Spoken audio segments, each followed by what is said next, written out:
Hello students, how are you all? I hope you all are fine. My name is Parul Rana and I'll teach you Hindi व्याकरण. So let's start with the chapter भाषा, बोली और व्याकरण.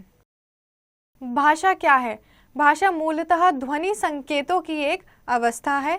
यह मानव के मुख से निकली अभिव्यक्ता है. यह विचारों के आदान प्रदान का एक सामाजिक साधन है और इसके शब्दों के अर्थ प्रायः रूढ़ होते हैं.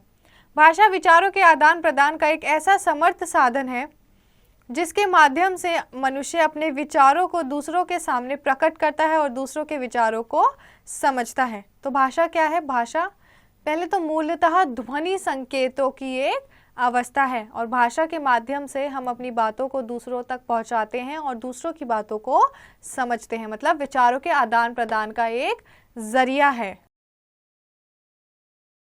हमें व्यायाम क्यों करना चाहिए? हमें स्वस्थ व निरोगी रहने के लिए व्यायाम करना चाहिए. तो ये क्या है? ये भाषा के प्रयोग से अपने विचारों को आदान प्रदान कर रहे हैं.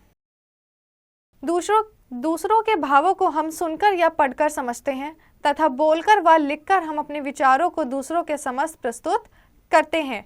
इस प्रकार विचारों को बोलकर या लिखकर प्रकट किया जाता है. तो हम कैसे अपने भावों को प्रकट करते हैं? अपनी बात को या तो बोलकर या लिखकर बताते हैं और दूसरों की बात को सुनकर या पढ़कर समझते हैं. ध्यान दें, भाषा भावों और विचारों के अभिव्यक्ति के लिए रूढ़ अर्थों में प्रयुक्त ध्वनि संकेतों की अवस्था है.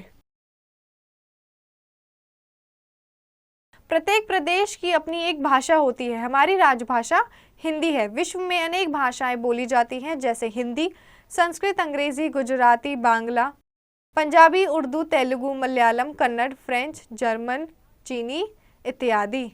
तो हर देश की, हर प्रदेश की अपनी एक भाषा होती है और हर जगह की भाषाएं अलग होती हैं. करके सीखें. रिक्त स्थानों की पूर्ति कीजिए. पहला, भाषा मूलतः ध्वनि संकेतों की एक अवस्था है. दूसरा, दूसरों के भावों को हम पढ़कर या सुनकर समझते हैं. भाषा के माध्यम से हम अपने विचारों को दूसरों के सामने प्रस्तुत करते हैं. हिंदी, संस्कृत, पंजाबी, चीनी, अंग्रेजी सभी भाषाएं हैं. निम्नलिखित प्रश्नों के उत्तर दीजिए. तो बच्चों, इन प्रश्नों के उत्तर आप खुद से करेंगे. भाषा के प्रकार. भाषा दो प्रकार की होती है, मौखिक भाषा, लिखित भाषा. हाँ बिल्कुल, मैं रोज़ाना घूमने जाता हूँ. क्या तुम भी रोज़ाना सुबह को घूमने जाते हो? तो ये क्या है? भाषा का प्रयोग करके अपनी बातों को बोल रहे हैं और दूसरों की सुन रहे हैं.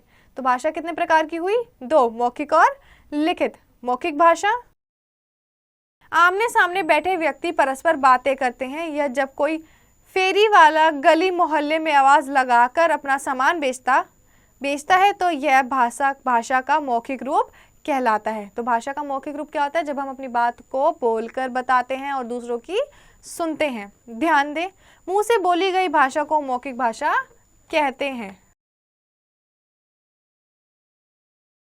लिखित भाषा, जब व्यक्ति किसी दूर बैठे व्यक्ति को पत्र द्वारा या मोबाइल फोन से, व्हाट्सएप या कंप्यूटर द्वारा, फेसबुक पर बात करता है या दूसरे के लिखे हुए को पढ़कर अपने विचार प्रकट करता है तो यह लिखित भाषा कहलाती है. तो लिखित भाषा क्या हुई? जब हम अपनी बात लिखकर बताते हैं और दूसरों की पढ़कर समझते हैं. ध्यान दें, लिखकर अथवा पढ़कर अपने विचार प्रकट करना भाषा का लिखित रूप कहलाता है.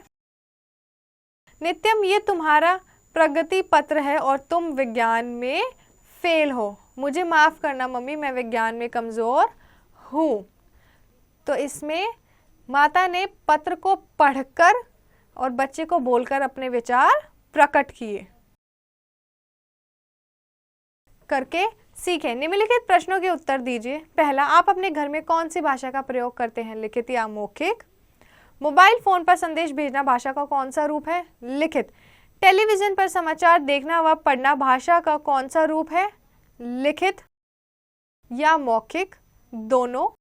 फोन पर बातें करना भाषा का कौन सा रूप है, मौखिक? बोली, व्यक्ति जिस क्षेत्र में रहता है उस क्षेत्र की एक बोली होती है. वहाँ रहने वाला व्यक्ति अपनी बात दूसरों को उसी बोली में बोलकर समझाता है. जैसे जोधपुर, बीकानेर और नागौर क्षेत्रों के निवासी मारवाड़ी में अपनी बात में अपनी बात को दूसरों को समझाते हैं और यही बोली सुनकर उसे समझते हैं। शेखावटी, हाड़ौती, भोजपुरी, मेवाड़ी आदि सभी बोलियां हैं। ध्यान दें, भाषा का वह रूप जो एक निश्चित क्षेत्र में बोला जाता है वह बोली कहलाता है। तो बोली क्या होती है? जो एक किसी क्षेत्र में बोली जाती है, और बोली भाषा का ही एक रूप होता है जो एक सीमित क्षेत्र के अंदर ही बोला जाता है।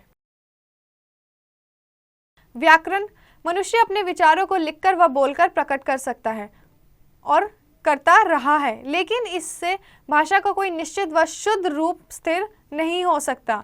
भाषा के शुद्ध और स्थायी रूप को निश्चित करने के लिए नियमबद्ध योजना की आवश्यकता होती है, इसी को व्याकरण कहते हैं। ध्यान दें, व्याकरण वह शास्त्र है जो हमें किसी भाषा को शुद्ध रूप से बोलने व लिखने के नियमों को से अवगत कराता है। तो व्याकरण क्या है?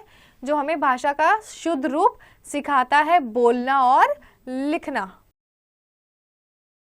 अभ्यास प्रश्न, मौखिक प्रश्न, सोचिए और बताइए।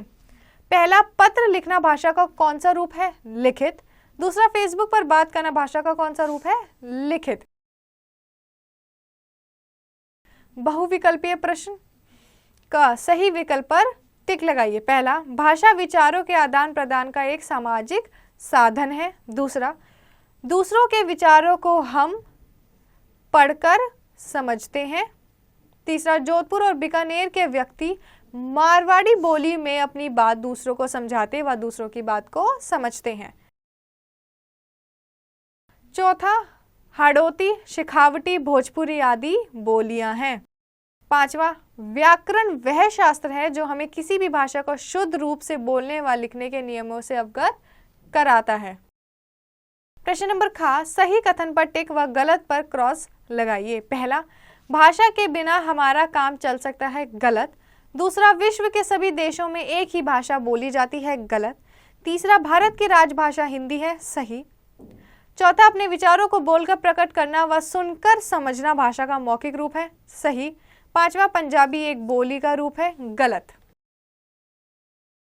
लिखित प्रश्न ग, रिक्त स्थान भरिए। पहला, फेसबुक पर बातें करना भाषा का लिखित रूप है।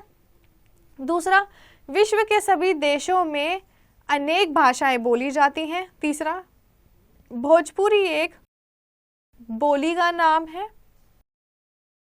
चौथा, बोली सीमित क्षेत्र में बोली जाती है। पांचवा, भारत की राजभाषा हिंदी है। प्रश्न नंबर घ, निम्नलिखित प्रश्नों के उत्तर लिखिए। तो बच्चों, इन प्रश्नों के उत्तर आप खुद से करेंगे। क्रियात्मक कार्य, चित्रों को देखकर भाषा का रूप लिखिए।